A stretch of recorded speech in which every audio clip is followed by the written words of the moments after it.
രേണുസുതിയുടെ lucky coupon. Pandikkad കുഞ്ഞാന് ശേഷം ഇനി ആര് എന്നുള്ളൊരു ചോദ്യം ഉണ്ടായിരുന്നു. രേണുസുതി, അതിന് ഉത്തരം കിട്ടി. നിന്റെയൊക്കെ അഭ്യാസം ഉണ്ടല്ലോ, നിന്റെ നാട്ടിൽ പോയി ഇറക്കിയാൽ മതി. അപ്പൊ ലക്കി കൂപ്പൺ വിവാദം കേരളത്തിൽ കത്തി നിൽക്കുന്ന ഒരു സമയമാണ്. പാണ്ടിക്കാട് കുഞ്ഞാന്റെ ലക്കി കൂപ്പന്റെ വിവാദങ്ങൾ കഴിഞ്ഞിട്ടില്ല.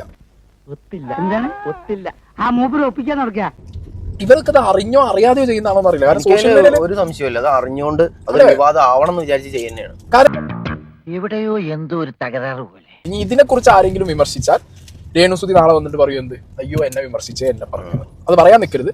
കാരണം ഇല്ലീഗൽ ആയിട്ടുള്ള ഒരു പരിപാടി ചെയ്തിട്ട് പിന്നെ ഇരവാദം മുഴക്കിയിട്ട് കാര്യമില്ല. അങ്ങനെ ഒരു സംഭവം ഉണ്ടായോ? ഞാൻ അറിഞ്ഞില്ല. ഞാൻ ആ വീഡിയോ പ്ലേ ചെയ്യാം.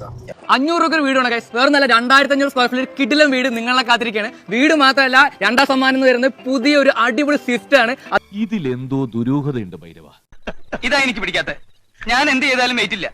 എത്ര കഷ്ടപ്പെട്ട ഇല്ലാത്ത കാശുണ്ടാക്കി ഞാൻ വാങ്ങിച്ചോണ്ടെന്നറിയോ? അതുപോലെ തന്നെ 3ാം സമ്മാനം എന്ന് പറയുന്നത് ജാവയുടെ ഒരു അടിപൊളി ബൈക്കാണ് ഗൈസ്. അതെ, 4ാം സമ്മാനമായിട്ട് വരുന്ന 5 പേർക്കുള്ള ഒരു അടിപൊളി സ്കൂട്ടിയാണ് ഗൈസ്. അതുപോലെ 5ാം സമ്മാനമായിട്ട് വരുന്നത് 50 പേർക്കുള്ള സ്വർണ്ണ നാണയം.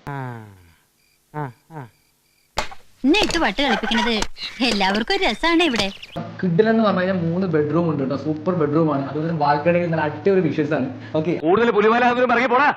വെറുതെ നാട്ടുകാരുടെ മുമ്പ് നാണം കെടാൻ.